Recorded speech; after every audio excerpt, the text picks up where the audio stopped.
റസൂലുള്ളാഹി സ്വല്ലല്ലാഹു അലൈഹി വസല്ലം ബദറിലെത്തിക്കഴിഞ്ഞിരിക്കുകയാണ്. ബദറിൽ അല്ലാഹുവിന്റെ റസൂല് തമ്പടിച്ചിരിക്കുകയാണ്. കുറച്ചപ്പുറത്ത് ശത്രുക്കളും തമ്പടിച്ചിരിക്കുകയാണ്. ബദറിൽ അല്ലാഹുവിന്റെ റസൂല് താമസം കൊള്ളാൻ ഒരു സ്ഥലം തെരഞ്ഞെടുത്തു. ഒരു സഹാബി റസൂലിന്റെ അടുക്കൽ വന്നുകൊണ്ട് ചോദിച്ചുവത്രേ, റസൂലേ, നിങ്ങൾ തീർച്ചപ്പെടുത്തിയ ഈ സ്ഥലം അത് അല്ലാഹു അറിയിച്ചു തന്നതാണോ അതോ നിങ്ങളെ സ്വന്തം അഭിപ്രായമാണോ? റസൂലിനോടൊരു സഹാബി ചോദിച്ചു എന്ന് ചരിത്രത്തിൽ പറയുന്നു. ഇവിടെ തന്നെ നിന്നിട്ട് യുദ്ധം ചെയ്താലാണ് കൂടുതൽ വിജയം ഉണ്ടാവുക എന്നുള്ളത് അള്ളാഹു വഹയിലൂടെ അറിയിച്ചു തന്നതാണോ അതോ ആമിന ബീവിയുടെ മകൻ എന്ന നിലക്കുള്ള സ്വന്തം അഭിപ്രായമാണോ? ഒരു സഹാബി വളരെ സരസമായ രീതിയിൽ അള്ളാഹുവിന്റെ റസൂലിനോട് ചോദിച്ചു. റസൂലാകട്ടെ, നേതാവ് എങ്ങനെ, അനുയായി എങ്ങനെ, ഇതെന്നൊക്കെ വേണം പഠിക്കാൻ. നേതാവ് എങ്ങനെ പെരുമാറണം, അനുയായി എങ്ങനെ പെരുമാറണം. അവനാരാ എന്നോട് ചോദ്യം ചോദിക്കാൻ എന്നായിരുന്നില്ല റസൂലിന്റെ മറുപടി. പ്രവാചകനായി വന്ന ഒരു ലോകഗുരു ഒരു തീരുമാനം പറഞ്ഞിട്ട് അതിനെ ചോദ്യം ചെയ്യുന്ന അനുയായിയോ കടക്കടാ പുറത്ത് എന്നായിരുന്നില്ല റസൂലിന്റെ മറുപടി. റസൂല് പുഞ്ചിരിച്ചുകൊണ്ട് പറഞ്ഞു, അതെന്റെ സ്വന്തം അഭിപ്രായമാണ്, വേറെ വല്ലതും പറയാനുണ്ടോ? ഉടൻ തന്നെ ഈ സഹാബി പറഞ്ഞു, യുദ്ധത്തിന്റെ വിജയത്തിന് ഇതിനേക്കാൾ നല്ല ഒരു സ്ഥലം എന്റെ മനസ്സിൽ തോന്നുന്നു, നമുക്ക് അങ്ങോട്ട് മാറി നിൽക്കാം, വെള്ളത്തിന്റെ സൗകര്യവും അവിടെ കൂടുതലാണ്.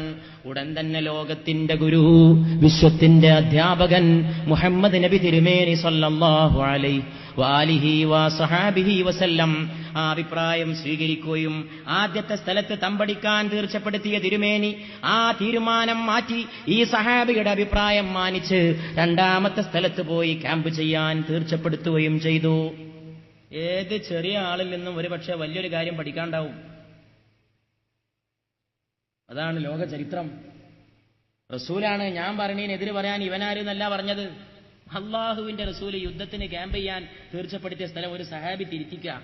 അതാണ് നേതാവ് ചെയ്യേണ്ടത്. നേതാവിന്റെ യോഗ്യത അവിടെ കാണേണ്ടത്. റസൂലിന് യഥാർത്ഥ നേതാവ് എങ്ങനെ പെരുമാറണമെന്ന് പഠിപ്പിച്ചു. അതെന്റെ സ്വന്തം അഭിപ്രായമാണ്. നിങ്ങൾക്ക് വേറെ എന്തെങ്കിലും പറയണമെങ്കിൽ പറഞ്ഞോളാം, ഞാൻ കേൾക്കാം. അല്ലാതെ എന്റെ അഭിപ്രായങ്ങളൊക്കെ സ്വീകരിച്ചോളാം, ഞാനത് അടിച്ചേൽപ്പിക്കുന്നു. അങ്ങനെയുള്ള ഒരു സർവാധിപത്യ ഏകാധിപത്യ തറവാടിത്ത മനസ്ഥിതി ഇസ്ലാമിക ചരിത്രത്തിൽ ഒരിക്കലും ഉണ്ടായിട്ടില്ല. റസൂലിന്റെ ചരിത്രത്തിലില്ല, ഖുലഫാഉർ റാഷിദീങ്ങളുടെ ചരിത്രത്തിലില്ല, ഔലിയാക്കളുടെ ചരിത്രത്തിലില്ല, സിദ്ദീഖുകളുടെ ചരിത്രത്തിലില്ല, ആരിഫീങ്ങളുടെ ചരിത്രത്തിലില്ല, ആലിമീങ്ങളുടെ ചരിത്രത്തിലില്ല. യഥാർത്ഥ മുഖ്ലിസീങ്ങളായ ഉമറാക്കളുടെ നേതാക്കളുടെ ചരിത്രത്തിലും അത് കാണുവാൻ സാധ്യമല്ല. റസൂലുള്ളാഹി സ്വല്ലല്ലാഹു അലൈഹി വസല്ലം രണ്ടാമത്തെ സ്ഥലത്തേക്ക് ക്യാമ്പ് ചെയ്യാൻ തീർച്ചപ്പെടുത്തുകയാണ്. അതാ ബദറിന്റെ രണാങ്കണം ഒരുങ്ങിക്കഴിഞ്ഞു. ഒരു വലിയ സംഭവം അവിടെ അരങ്ങേറാൻ പോവുകയാണ്. റമദാനിന്റെ 17 ആയുധമില്ലാത്ത ആളുകൾ വെറും രണ്ടേ രണ്ട് കുതിരകളോടെയാണ് അല്ലാഹുവിന്റെ റസൂലിന്റെ സംഘം യുദ്ധത്തിന് വരുന്നത്. അപ്പുറത്തതാ ആയിരങ്ങൾ, ഒരുപാട് ഒട്ടകങ്ങൾ, ഒരുപാട് കുതിരകൾ, അംഗരക്ഷകന്മാരുടെ സേന, കാലാൾപ്പട, കുതിരപ്പട, അമ്പെയ്ത്ത് സേന എല്ലാം അടങ്ങിയ സർവായുധ വിഭൂഷിതരായ ഖുറൈശി സൈന്യവുമായി, ആയിരങ്ങളുമായി ഏറ്റുമുട്ടാൻ കേവലം 313 പേരാണ്. ആ 313 നേതൃത്വം കൊടുക്കുന്ന ആളാരാണ്? പിന്നെന്താ, യുദ്ധം ചെയ്തൂടെ? 313 പോയി നിന്നിട്ട് യുദ്ധം ചെയ്യാൻ പേടിക്കണോ? അള്ളാഹുവിന്റെ റസൂല് യുദ്ധം ചെയ്യുന്നതിന് മുമ്പ് ബദറിന്റെ മൈതാനിയിൽ കൂടി ഇങ്ങനെ നടന്നിട്ട് ചൂണ്ടിക്കാണിച്ചു കൊടുത്തതാണ്. അത് വായിക്കുമ്പോ ഉൾക്കിടലുണ്ടാവും. സഹാബികൾക്ക് ചൂണ്ടിക്കാണിച്ചു കൊടുക്കുന്നതാ, ഇവിടെ വെച്ച് ഇന്നാലിന്ന ഖുറൈശി നേതാവ് കൊല ചെയ്യപ്പെടും എന്റെ സഹാബത്തെ. കുറച്ചുകൂടി മുന്നോട്ട് നീങ്ങിക്കൊണ്ട് റസൂല് വേറെ ഒരു സ്ഥലത്ത് ആംഗ്യം കാണിക്കുന്നു, ഇവിടെ മറ്റോൻ കൊല ചെയ്യപ്പെടുന്ന സ്ഥലമാണ്. കുറച്ചുകൂടി മുന്നോട്ട് നീങ്ങിക്കൊണ്ട് അമ്പിളി തിങ്കൾ കല പോലെ തിളങ്ങിയ ലോകത്തിന്റെ ഗുരുവായ ചന്ദ്രബിംബം അത് ചൂണ്ടിക്കാണിച്ചു കൊടുക്കുന്നു. ഇതാ ഇവിടെ മറ്റവൻ മരിച്ചു കിടക്കേണ്ട സ്ഥലമാണ്, ഇത് അബൂജഹൽ മരിക്കേണ്ട സ്ഥലമാണ്, ഇത് ഉത്ബത്തിന്റെ സ്ഥലമാണ്, ഇത് ശൈബത്തിന്റെ സ്ഥലമാണ്, അത് വലീദിന്റെ സ്ഥലമാണ്. ഇവരൊക്കെ കൊല ചെയ്യപ്പെടുമെന്ന് സഹാബത്ത് ബോധ്യപ്പെടുകയാണ്. യുദ്ധം തുടങ്ങിയിട്ടില്ല, യുദ്ധത്തിലേക്ക് പ്രവേശിച്ചിട്ടില്ല. 313 അപ്പുറത്ത് നിൽക്കുകയാണ്. ഇപ്പുറത്ത് നിൽക്കുന്നത് ആരാണ്? വെറും പാവങ്ങളായ 313. അവരോടെതിരിടാൻ ആയിരങ്ങൾ. ഈ ആയിരങ്ങളുമായി യുദ്ധം ചെയ്തുകൊണ്ട് ഈ 313 ജയിക്കുമെന്ന് മാത്രമല്ല, അവരുടെ തലവന്മാരായ വില്ലാളി വീരന്മാർ, ഖുറൈശി പ്രമുഖന്മാർ, പ്രമാണിമാർ, നാട്ടുതലവന്മാർ, രാഷ്ട്രീയ നേതാക്കന്മാർ അവരൊക്കെ കൊല ചെയ്യപ്പെടുമെന്ന സ്ഥലം പോലും ചൂണ്ടിക്കാട്ടിക്കൊടുക്കുകയാണ്.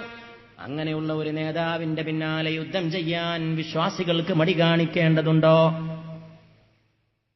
ഒരു ഉറുദു കവി ബദർ യുദ്ധത്തെക്കുറിച്ച് എഴുതിയ ഒരു കവിതയിൽ പറയുന്നുണ്ട്, റമദാൻ മാസത്തില് ശരിക്കും നോമ്പ് നോൽക്കാൻ പോലും ആഹാരം കിട്ടാതെ, അത്താഴം കഴിക്കാൻ പോലും കിട്ടാതെ കഷ്ടപ്പെട്ട് വിശന്ന് പൊരിഞ്ഞ വയറുമായിട്ട് കല്ലുകൊണ്ട് വയറ് നേരെ നിൽക്കാൻ വെച്ച് കെട്ടിയ പാവങ്ങള് 313 പാവങ്ങള്.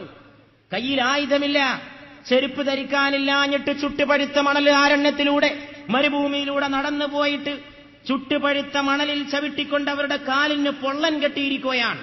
ആ ഉറുദു കവി അതിങ്ങനെ വരച്ച് കാണിക്കുന്നത് കണ്ടാൽ ബദരീങ്ങൾ പോണ മാതിരി തോന്നിപ്പോകും. അതാണ് യഥാർത്ഥ കവിയുടെ ശക്തി. ബദരീങ്ങൾ ആ പോണ മാതിരി ആ കവിത കേൾക്കുന്നവന് തോന്നിപ്പോകും. കാലിൽ പൊള്ളം കെട്ടിക്കൊണ്ട് കാല് വേച്ച് നടന്നുകൊണ്ട് മരുഭൂമിയിലൂടെ അവർ നീങ്ങുകയാണ്.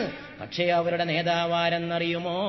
സാലാറെ ദോ ജഹാ ഹേ സാലാർ ഉൻകാ. അവരുടെ നായകൻ രണ്ട് ലോകത്തിന്റെയും നായകനാണ്.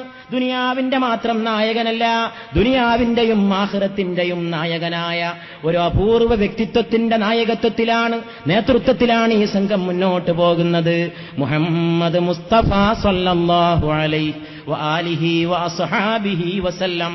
അല്ലാഹുവിന്റെ റസൂൽ മുന്നോട്ട് നീങ്ങി ഓരോ സ്ഥലങ്ങൾ കാണിച്ചു കൊടുത്തു യുദ്ധക്കളത്തിലേക്ക്. അപ്പോ ഒരു കുട്ടി ഓടി വന്നുകൊണ്ട് ഒളിക്കാൻ ശ്രമിക്കുകയാണ്. പിന്നെ കുട്ടിമല്ലേ തന്റെ കാലിന്റെ വിരലുകളിന്മേൽ ഊന്നിക്കൊണ്ട് ഉയരം കൂട്ടാൻ ശ്രമിക്കുന്നു. ഉമൈർ അബൂ വഖാസിന്റെ മകനാണ്. ആ ഉമൈറിന്റെ ജ്യേഷ്ഠനാണ് സഅദ്. കുട്ടി ഇങ്ങനെ കാണിക്കുന്നത് കണ്ടപ്പോൾ ബദർ യുദ്ധത്തിന്റെ മരുഭൂമിയിൽ ഈ കുട്ടിയോട് ജ്യേഷ്ഠൻ ചോദിക്കുന്നു, എന്തടാ നീ ഇങ്ങനെ കളിക്കുന്നത്? ഉടൻ തന്നെ കുട്ടി പറയുകയാണ്, എന്റെ ഇക്കാക്ക് അറിയണോ, ഞാൻ യുദ്ധത്തിൽ പങ്കെടുക്കാൻ ആഗ്രഹിക്കുന്നു, ഞാൻ ഷഹീദാകാൻ ആഗ്രഹിക്കുന്നു, ഞാൻ ബദറിലൂടെ സ്വർഗത്തിലേക്ക് പാറിപ്പറക്കാൻ ആഗ്രഹിക്കുന്നു. പരലോകം എന്നുള്ള വിഷയം ചർച്ച ചെയ്യാൻ ബദരീങ്ങളെ പറ്റി പറഞ്ഞാൽ മതി. സ്വർഗമുണ്ട് എന്നങ്ങട്ട് ഉറപ്പായ ആളുകളായിരുന്നു അവർ. അതൊരു കുട്ടിക്ക് പോലും അള്ളാഹുവിന്റെ റസൂല് ബോധ്യപ്പെടുത്തി കൊടുക്കുന്നതിൽ വിജയിച്ചു എന്നാണ് ഈ സംഭവം നമ്മെ പഠിപ്പിക്കുന്നത്. ഒരു കൊച്ചു കുട്ടിക്ക് പോലും ഇവിടെ മരിച്ചാൽ സ്വർഗത്ത് പോയിരിക്കാം എന്ന യഖീൻ, എന്ന കൺവിക്ഷൻ, എന്ന കൺഫർമേഷൻ അതുണ്ടാക്കുന്നതിൽ അള്ളാഹുവിന്റെ റസൂല് നേടിയ വിജയം. അതാണ് ഈ മഹാസംഭവത്തിലൂടെ നമുക്ക് പഠിക്കാൻ സാധിക്കുന്നത്. അള്ളാഹുവിന്റെ റസൂല് പറയുകയാണ്, സഹോദര, നീ യുദ്ധക്കളത്തിലേക്ക് പോകാൻ പ്രായമായിട്ടില്ല. ഞാൻ യുദ്ധക്കളത്തിലേക്ക് പോകാൻ എന്റെ വലിപ്പക്കുറവ് കൊണ്ട് എനിക്ക് പ്രായമില്ലെന്നതിന്റെ പേരിൽ എന്നെ അള്ളാഹുവിന്റെ റസൂല് തിരസ്കരിക്കുമോ? അത് ഭയപ്പെട്ടുകൊണ്ടാണ് ഞാൻ ഉയരം കൂട്ടാൻ ശ്രമിക്കുന്നതെന്ന് ജ്യേഷ്ഠനോട് അനുജൻ പറയുന്നു. പറഞ്ഞ പോലെ റസൂൽ ആ കുട്ടിയെ മാറ്റി നിർത്തുന്നു. പക്ഷെ ആ കുട്ടി വന്നുകൊണ്ട് കരയുകയാണ്, റസൂലേ, യുദ്ധത്തിൽ പങ്കെടുക്കാനുള്ള എന്റെ ആഗ്രഹം തടയാൻ നിങ്ങൾക്കെങ്ങനെ കഴിയുന്നു? എനിക്കും വേണ്ടേ ഈ സൗഭാഗ്യം, എനിക്കും വേണ്ടേ ഈ മഹത്തായ സംഗതിയിലൊരു പങ്ക്. അങ്ങനെ കരഞ്ഞ് കരഞ്ഞ് വിലപിച്ച് പറയവേ അള്ളാഹുവിന്റെ റസൂൽ ആ കുട്ടിക്ക് പ്രവേശനം നൽകി. യുദ്ധം തുടങ്ങാൻ പോവുകയാണ്. യുദ്ധം തുടങ്ങാൻ പോകുമ്പോൾ അള്ളാഹുവിന്റെ റസൂല് കൊടിയേൽപ്പിക്കുന്നു. മുഹാജിരീങ്ങളുടെ കൊടിയതാ അലി റളിയല്ലാഹു അൻഹുവിന്റെ കയ്യിൽ ഏൽപ്പിക്കുന്നു. അൻസാരികളുടെ കൊടി അൻസാറുകളുടെ കൂട്ടത്തിലെ ഒരു പ്രമുഖ സഹാബിയെ ഏൽപ്പിക്കുന്നു. പ്രധാനപ്പെട്ട ആദ്യത്തെ ഇസ്ലാമിന്റെ പതാക മുസ്അബ് ഇബ്നു ഉമൈർ റളിയല്ലാഹു അൻഹുവിനെ ഏൽപ്പിക്കുന്നു. ഇനി യുദ്ധം തുടങ്ങാൻ പോവുകയാണ്. റസൂലുള്ളാഹി സ്വല്ലല്ലാഹു അലൈഹി വആലിഹി വസഹാബിഹി വസല്ലം ഈ മൂന്നാളുകൾ യുദ്ധക്കളത്തിലേക്ക് വന്ന സമയത്തും പ്രാർത്ഥനയിൽ മുഴുകിയിരിക്കുകയാണ്. ഉത്ബത്തിനെയും ഷൈബത്തിനെയും വലീദിനെയും നേരിടാൻ 3 പേര് അൻസാറുകളുടെ ഇടയിൽ നിന്ന് പുറത്തേക്ക് വന്നു. അൻസാറുകളുടെ ഇടയിൽ നിന്ന് പുറത്തേക്ക് വന്നപ്പോൾ ഖുറൈശുകാരന്റെ തറവാടിത്തം അങ്ങുണർന്നു. ഖുറൈശി വിളിച്ചു പറയുകയാണ്, ഞങ്ങളുടെ ഖുറൈശി തറവാട്ടിൽപ്പെട്ട ആരെങ്കിലും ഉണ്ടെങ്കിൽ ഇറങ്ങടാ. അൻസാരിയോ, നീ ആര് ഞങ്ങളോട് നോക്കാൻ? ഖുറൈശികൾ തറവാടിത്തത്തിന്റെ ആളുകളായിരുന്നു. അതിനെ തകർക്കാനാ അള്ളാന്റെ റസൂല് പാടുപെട്ടത്. ഇസ്ലാമിന്റെ അനുയായികൾ വളരെ ഗൗരവത്തിൽ ശ്രദ്ധിക്കേണ്ട ഒരു കാര്യമാണ് ഞാൻ പറയണത്. ഇസ്ലാമിൽ കുടുംബ മഹിമയും തറവാടിത്തുമില്ല. അതിനെ തകർക്കാൻ വന്ന പ്രവാചകനാകുന്നു മുഹമ്മദ് മുസ്തഫ സല്ലല്ലാഹു അലൈഹി വആലിഹി വഅസ്ഹാബിഹി വസല്ലം. നിങ്ങൾക്കിടയിൽ ഗോത്രങ്ങളും കുടുംബങ്ങളും ഒക്കെ ഉണ്ടായിട്ടുണ്ടെങ്കിൽ, കുലങ്ങളും ഗോത്രങ്ങളും ഉണ്ടായിട്ടുണ്ടെങ്കിൽ അത് നിങ്ങൾക്ക് പരസ്പരം തിരിച്ചറിയാൻ വേണ്ടി മാത്രമാണ്. കുടുംബത്തിന്റെ പേരിലും തറവാടിന്റെ പേരിലും മേനി നടിക്കാനല്ല. നിങ്ങളിൽ വെച്ച് ഏറ്റവും ഉത്തമന്മാർ, നിങ്ങളിൽ വെച്ച് ഏറ്റവും കൂടുതൽ അല്ലാഹുവിനെ ഭയപ്പെട്ട് ജീവിക്കുന്ന തഖ്വയുള്ള മുത്തഖീങ്ങളായ ആളുകളാണ് എന്ന് സയ്യിദുനാ വ നബിയുനാ മുഹമ്മദ് മുസ്തഫ സല്ലല്ലാഹു അലൈഹി വസല്ലമ പരിശുദ്ധ ഖുർആൻ ഓതി കേൾപ്പിച്ചുകൊണ്ട് ലോകത്തറിയിച്ചു. ഖുറൈശികൾക്ക് അപ്പോഴും തറവാടാണ്. അൻസാരി ആരാടാ ഞങ്ങളോട് നോക്കാൻ? പോ, ഞങ്ങളുടെ കുടുംബത്തിൽപ്പെട്ട ഖുറൈശി കുടുംബത്തിൽപ്പെട്ട വലിയ ഗോത്രത്തിൽപ്പെട്ട ആരെങ്കിലും ഉണ്ടോ മുഹമ്മദിന്റെ കൂടെ? ഉണ്ടെങ്കിൽ ഇറങ്ങടാ എന്ന് പറയുന്നു. ഉടൻ തന്നെ അൻസാരികളായ സഹോദരന്മാര് തിരിച്ചു പോകുന്നു. സാക്ഷാൽ ഖുറൈശി കുടുംബത്തിൽപ്പെട്ട 3 വില്ലാളി വീരന്മാർ ബദറിന്റെ മരുഭൂമിയിലേക്ക് ഇറങ്ങുകയാണ്. ഒന്ന് ഫാത്തിമാന്റെ പ്രിയപ്പെട്ട ജീവിത പങ്കാളി, ഇസ്ലാമിന്റെ 4ാമത്തെ ഖലീഫ, കിഴക്കിന്റെയും പടിഞ്ഞാറിന്റെയും ഇമാം. ഞാൻ വിജ്ഞാനത്തിന്റെ പൂന്തോട്ടമാണെങ്കിൽ അതിലേക്കുള്ള കവാടമാണ് അലി. അന മദീനത്തുൽ ഇൽമി വഅലിയുൻ ബാബുഹാ എന്ന് അല്ലാഹുവിന്റെ റസൂൽ വാഴ്ത്തി പറഞ്ഞ അലി ഇബ്നു അബീ താലിബ് റളിയല്ലാഹു അൻഹു. അലി റളിയല്ലാഹു അൻഹു ഒരാൾ മുമ്പോട്ട് വന്നു.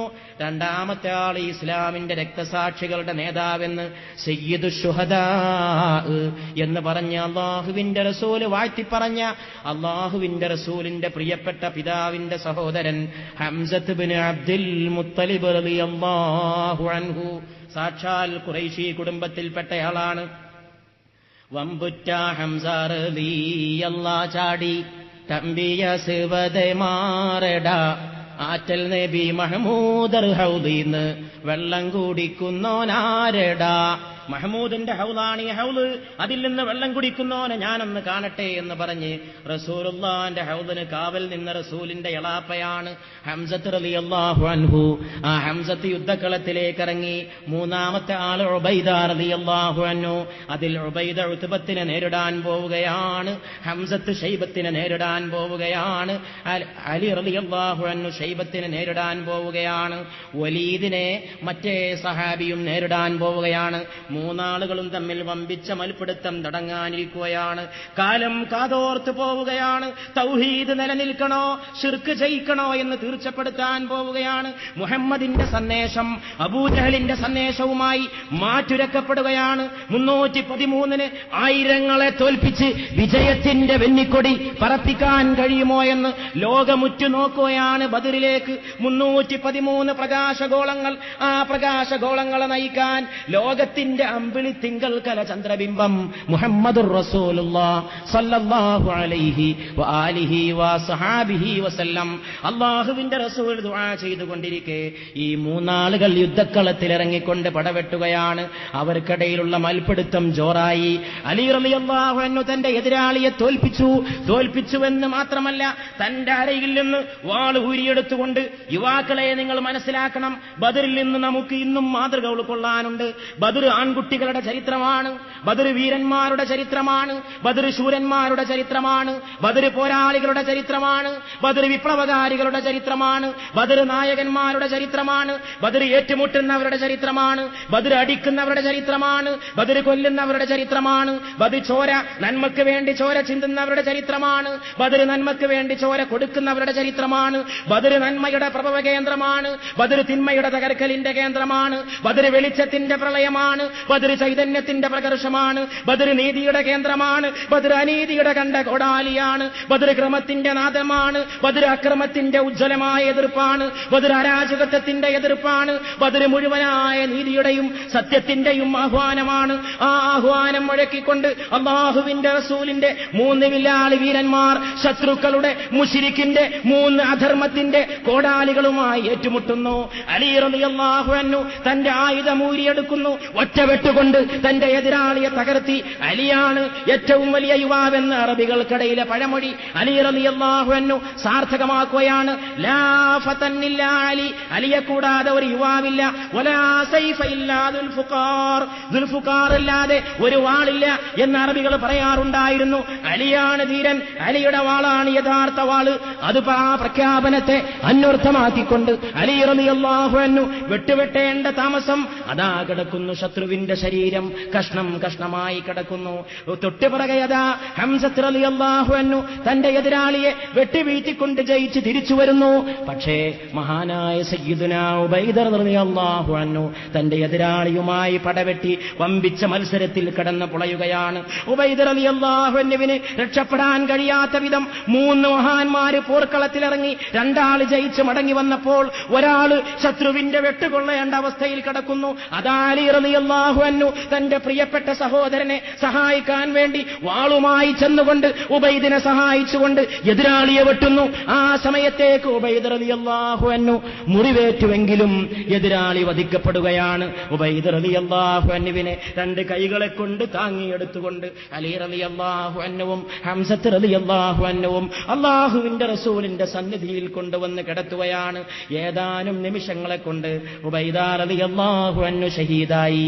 ഈ ലോകത്തിൽ നിന്ന് ബദറിന്റെ മരുഭൂമിയിൽ നിന്ന് സ്വർഗത്തിന്റെ പൂന്തോപ്പിലേക്ക് പറന്നുപോയി. യുദ്ധം അങ്ങനെ കൊടുമ്പിരിക്കൊണ്ടു. അവസാനം അബൂജഹൽ വരെ കൊല ചെയ്യപ്പെട്ടു. മലക്കുകൾ ആകാശത്ത് നിന്നിറങ്ങി. മലക്കുകൾ ഇറങ്ങി വന്ന സമയത്ത്, മലക്കുകളുടെ അനുഗ്രഹം വന്ന നേരത്ത് അതാ അബൂജഹൽ കൊല ചെയ്യപ്പെടുകയാണ്. ഏറ്റവും വലിയ എതിരാളിയായ അബൂജഹൽ കൊല ചെയ്യപ്പെട്ടതിന്റെ പിറകിൽ മലക്കുകളുടെ കൈയുണ്ടായിരുന്നുവെന്ന് ഇസ്ലാമിക ചരിത്രം പറയുകയാണ്. അബൂജഹൽ കൊല ചെയ്യപ്പെട്ട് കിടക്കുമ്പോൾ അബൂജഹലിന്റെ കഴുത്ത് മുഴുവൻ കരിവാളിച്ച്, സാധാരണ വാളുകൊണ്ട് വെട്ടേറ്റ പോലെയല്ല, ഒരു അസാധാരണമായ അക്രമമുണ്ടായ പോലെ, എന്തോ ഒരു കരിവാളിച്ച പോലെ ഒരു കറുത്തിരുണ്ട രൂപമായി അബൂജഹലിന്റെ കഴുത്തിന്റെയും തലയുടെയും ഭാഗം മാറിപ്പോയിരുന്നുവെന്നും ഇടിവെട്ടുന്ന മലക്കായ മീകായിൽ അലൈഹിസ്സലാമിന്റെ വെട്ടുകൊണ്ടാണ് അബൂജഹൽ വീണുപോയത് എന്നും മഹാന്മാരായ ആരിഫീങ്ങളും ഇസ്ലാമിന്റെ ചരിത്രകാരന്മാരും എഴുതി വെച്ചിരിക്കുകയാണ്. മലായിക്കത്ത് ചിറകുകൾ പറത്തിക്കൊണ്ട് റസൂലുള്ളാഹി സ്വല്ലല്ലാഹു അലൈഹി വസല്ലമയുടെ സത്യസന്ദേശത്തെ സഹായിക്കാൻ ബദറിന്റെ മരുഭൂമിയിലേക്ക് ഇറങ്ങി വന്ന ദിവസമാണ് പരിശുദ്ധമായ റമളാൻ 17. ആ റമളാൻ 17 അല്ലാഹുവിന്റെ റസൂലിന്റെ അടുക്കലേക്ക് ഇറങ്ങി വന്നുകൊണ്ട് മലായികത്ത് റസൂലുള്ളാഹി സ്വല്ലല്ലാഹു അലൈഹി വആലിഹി വസഹാബിഹി വസല്ലമയുടെ തിരുസന്ദേശത്തെ സഹായിച്ചു. അബൂജഹൽ മരിച്ചുപോയി. ഖുറൈശി തലവന്മാരായ ഉത്ബത്ത് പോയി, ഷൈബത്ത് പോയി. അവരുടെ കൂട്ടത്തിലെ പ്രമുഖന്മാര് പലരും നഷ്ടപ്പെട്ടു പോയി. അള്ളാഹുവിന്റെ റസൂലിന്റെ രക്ഷയ്ക്ക് വേണ്ടി സഹാബത്ത് ചുറ്റും വലയം നിന്നിരിക്കുകയാണ്. ഒരു സഹാബി എഴുതി വെച്ചിരിക്കുകയാണ് ബദർ യുദ്ധത്തിന്റെ ഒരു റിപ്പോർട്ട്. ആ റിപ്പോർട്ടിൽ പറയുകയാണ്, രണ്ട് സഹോദരന്മാർ പതുങ്ങിയും പൊളങ്ങിയും മെല്ലെ മെല്ലെ ഒതുങ്ങിപ്പോകുന്നത് ഞാൻ കണ്ടു. ഒരാൾ വന്നുകൊണ്ട് എന്റെ വലത്തെ ചെകിടിൽ മന്ത്രിച്ചു, എവിടെയാണ് അബൂജഹൽ? മറ്റേ സഹോദരൻ ഈ സഹോദരന്റെ ജ്യേഷ്ഠനാണ്. ആ കുട്ടി വന്നുകൊണ്ട് ഇടത്തെ കാതിൽ ചോദിച്ചു, അബൂജഹൽ എവിടെ? എന്തിനാണ് നിങ്ങൾ അബൂജഹലിനെ ഇത്ര തിരക്കുന്നതെന്ന് ചോദിച്ചപ്പോൾ, അവനെ കൊന്നിട്ടേ കാര്യമുള്ളൂ, അവനെ നശിപ്പിച്ചിട്ടേ അന്ത്യമുള്ളൂ, അവനെ കൊല്ലണമെന്ന് ഞാൻ പ്രതിജ്ഞ ചെയ്തിരിക്കുകയാണെന്ന് പറഞ്ഞ് ഈ രണ്ട് കുട്ടികളും നെട്ടോട്ടമോടുകയാണ്. അബൂജഹൽ യുദ്ധത്തിൽ കൊല ചെയ്യപ്പെടുകയാണ്. ബദറിൽ ഇസ്ലാമിന്റെ പ്രവാചകൻ വിജയക്കൊടി നാട്ടുകയാണ്. അതോടെ ഇസ്ലാമിക ചരിത്രത്തിലെ ഏറ്റവും വലിയ ഒരു അധ്യായം അവസാനിക്കുകയാണ്. ആ കൊല ചെയ്യപ്പെട്ട ഖുറൈശി പ്രമുഖന്മാരുടെ പ്രമാണിമാരുടെ ജഡങ്ങളെല്ലാം കൊണ്ടുപോയിട്ട് ഒരു സ്ഥലത്ത് കൊണ്ടുപോയി കൂട്ടാൻ അല്ലാഹുവിന്റെ റസൂൽ കൽപ്പന പുറപ്പെടുവിക്കുന്നു. യുദ്ധം കഴിഞ്ഞു കിടക്കുന്ന ശവപ്പറമ്പിലേക്ക്, യുദ്ധമൈതാനിയിലേക്ക് ലോകത്തിന്റെ കാരുണ്യത്തിന്റെ ഗുരു സയ്യിദുനാ നബിയുനാ മുഹമ്മദ് മുസ്തഫ സല്ലല്ലാഹു അലൈഹി വസല്ലം നടന്നു ചെല്ലുകയാണ്. റസൂൽ കൈവീശി നടന്നു ചെന്നുകൊണ്ട് ഖുറൈശികൾ കൊല ചെയ്യപ്പെട്ട് കിടക്കുന്ന ഈ ശവക്കുഴിയുടെ അടുത്തുപോയി നിൽക്കുകയാണ്. ഒന്ന് ആലോചിച്ചു നോക്കണം സഹോദരന്മാരെ. അതാ കിടക്കുന്നു അബൂജഹൽ. എവിടെടാ മുഹമ്മദിന്റെ തലയെടുത്തിട്ടേ കാര്യമുള്ളൂ എന്ന് പറഞ്ഞ അബൂജഹൽ, അതിന് നേതൃത്വം കൊടുത്ത ഉത്ബത്ത്, ഷൈബത്ത്, അവരൊക്കെ അതാ ചത്ത് ചടഞ്ഞു കിടക്കുകയാണ്. അവരുടെ ശവശരീരങ്ങൾ ദുർഗന്ധം വമിക്കാൻ പോകുന്ന സമയത്ത് റസൂല് അടുത്ത് ചെന്നുകൊണ്ട് വമ്പിച്ച ശബ്ദത്തിൽ വിളിച്ചു പറയുകയാണ്, ഏ ഹിഷാമിന്റെ മകനായ അബൂജഹൽ, ഏ റബിയയുടെ മക്കളായ ഉത്ബത്തെ, ഷൈബത്തെ, ഏ ഹിഷാമിന്റെ മകനായ അബൂജഹൽ, ഏ റബീഅയുടെ മക്കളായ ഉത്ബത്തെ, ഷൈബത്തെ, എന്റെ റബ്ബ് എന്നോട് ചെയ്ത കരാർ അവൻ പാലിച്ചിരിക്കുന്നു. അവൻ നിങ്ങളോട് പറഞ്ഞത് സത്യമാണെന്ന് നിങ്ങൾക്കും ബോധ്യപ്പെട്ടില്ലയോ എന്ന് മുഹമ്മദ് മുസ്തഫ സല്ലല്ലാഹു അലൈഹി വആലിഹി വസഹാബിഹി വസല്ലം അവരോട് ചോദിക്കുകയാണ്. അതെന്നെ പരലോകം, മരിച്ചാൽ പരലോകമുണ്ടെന്ന് ബോധ്യപ്പെട്ടില്ലേ എന്ന് റസൂൽ കിടക്കുന്ന ശവശരീരങ്ങളോട് ചോദിക്കണം. നമ്മുടെ വിഷയത്തിൽ ബദറുണ്ടെന്ന് ഞാൻ പറയുന്നത് ഇതുകൊണ്ടൊക്കെ കൂടിയാണ്. നമുക്ക് ബോധ്യപ്പെട്ടില്ലേ? മരണമുണ്ട്, മരിച്ചു കഴിഞ്ഞാൽ പിന്നെ ഒരു പരലോകമുണ്ട്, ബോധ്യപ്പെട്ടില്ലേ? എന്നോട് ചെയ്ത കരാർ അവൻ പാലിച്ചിരിക്കുന്നു, നിങ്ങളോടവൻ പറഞ്ഞതും സത്യമാണെന്ന് നിങ്ങൾക്ക് ബോധ്യപ്പെട്ടില്ലേ? കൂടെയുണ്ടാകും. ഉമർ റളിയല്ലാഹു അൻഹു എപ്പോഴും സംശയക്കാരനാണ്. ഉമർ റളിയല്ലാഹു അൻഹു ചോദിച്ചു, അല്ല റസൂലേ, ഇപ്പൊ ഈ പറഞ്ഞത് കേൾക്കും അവര് എന്ന് ചോദിച്ചു. ഉമർ റളിയല്ലാഹു അൻഹു ഞാൻ പറഞ്ഞില്ലേ യുക്തിമാനാണ്. ഉമർ റളിയല്ലാഹു അൻഹു സംശയാലുവാണ്. ആ സംശയമൊക്കെ ഖൈറുവാണ്. ഉമർ റളിയല്ലാഹു അൻഹുവിന്റെ ഓരോ സംശയവും ഇസ്ലാമിന് 1000 നന്മ പ്രദാനം ചെയ്തിട്ടുണ്ട്. ഉമർ റളിയല്ലാഹു അൻഹു ചോദിച്ചു, റസൂലേ, മരിച്ചു കിടക്കുന്ന ശവശരീരങ്ങൾ എങ്ങനെ ഇത് കേൾക്കാൻ? ഉടൻ തന്നെ അള്ളാഹുവിന്റെ റസൂൽ മറുപടി പറയുകയാണ്, ഉമറേ, ഞാൻ പറഞ്ഞത് ജീവിച്ചിരിക്കുന്ന നിങ്ങളെങ്ങനെ കേട്ടുവോ അതിനേക്കാൾ വ്യക്തമായി ഇവർ കേട്ടുകഴിഞ്ഞിരിക്കുന്നു എന്ന് റസൂലുള്ളാഹി സ്വല്ലല്ലാഹു അലൈഹി വസല്ലം മറുപടി പറഞ്ഞതായി ബദറിന്റെ ചരിത്രത്തിൽ കാണുന്നു. ആ സംഭവം നടന്ന പരിശുദ്ധമായ രാത്രി, റമദാനിന്റെ 17 എന്ന രാത്രി, പരിശുദ്ധ പ്രവാചക തിരുമേനി മുഹമ്മദ് മുസ്തഫ സല്ലല്ലാഹു അലൈഹി വആലിഹി വസഹാബിഹി വസല്ലം അതോടുകൂടി അറബികൾക്കിടയിൽ ചോദ്യം ചെയ്യപ്പെടാത്ത നേതാവായി മദീനയിലേക്ക് റസൂൽ മടങ്ങി വരികയാണ്. മടങ്ങി വന്ന റസൂലിന്റെ യുദ്ധവിജയത്തിന്റെ സന്തോഷ വാർത്ത അറിയിക്കാൻ അൻസാറുകളുടെ വീടുകളിലേക്ക് സഹാബികൾ ചെല്ലുകയാണ്. അബൂജഹൽ കൊല്ലപ്പെട്ടിരിക്കുന്നു, ശത്രുപ്രമുഖന്മാര് തകർന്നു പോയിരിക്കുന്നു, അള്ളാഹുവിന്റെ റസൂല് വിജയിച്ചിരിക്കുന്നു, 313 ജയിച്ചു വന്നിരിക്കുകയാണ്. ആ സന്ദേശം അൻസാറുകൾ ചെന്ന് അൻസാറുകളുടെ വീടുകളിൽ പോയി അറിയിച്ചു കൊണ്ടിരിക്കവേ മക്കത്ത് വിലാപമാണ്. അബൂജഹലിനെ കൊന്നവന് നേരെ, അബൂജഹലിനെ കൊന്നവരോട് പ്രതികാരം ചെയ്യാതെ എന്റെ തലയിലൊരിറ്റ് വെള്ളം ഞാൻ നാളെ മുതൽ തൊടുകയില്ല എന്ന് അബൂ സുഫിയാൻ ദൃഢപ്രതിജ്ഞ ചെയ്യുകയാണ്. എന്റെ നേതാവായ അബൂജഹൽ കൊല ചെയ്യപ്പെട്ടിരിക്കുന്നു. അബൂജഹലിനെ കൊന്നവരോട് പകരം ചോദിക്കാതെ അബൂ സുഫിയാൻ കുളിക്കില്ല എന്ന് അബൂ സുഫിയാൻ പ്രതിജ്ഞ ചെയ്ത യുദ്ധമാണ് ബദറിന്റെ യുദ്ധം. അത്ര വലിയ പ്രതികാര അഗ്നി അറബികൾക്കിടയിൽ, ഖുറൈശികൾക്കിടയിൽ ഈ ബദർ യുദ്ധമുണ്ടാക്കി.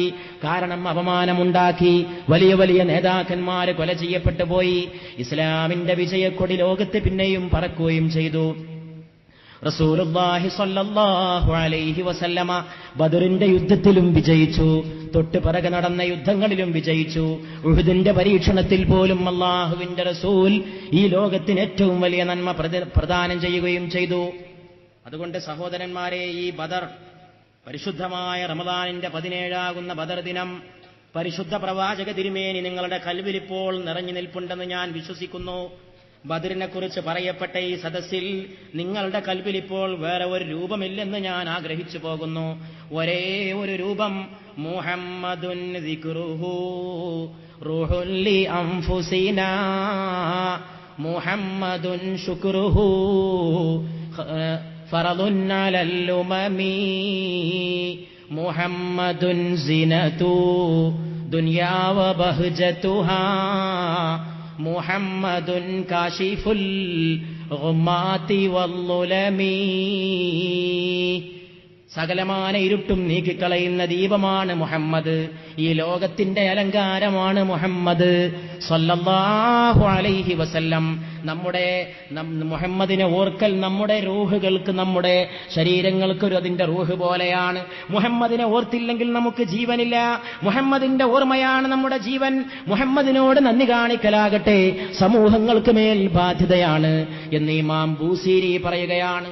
മുഹമ്മദുൻ അഷ്റഫുൽ അറാബി വൽ അജമി മുഹമ്മദുൻ ഖൈറു മൻ യംശി അലാ ഖദമി.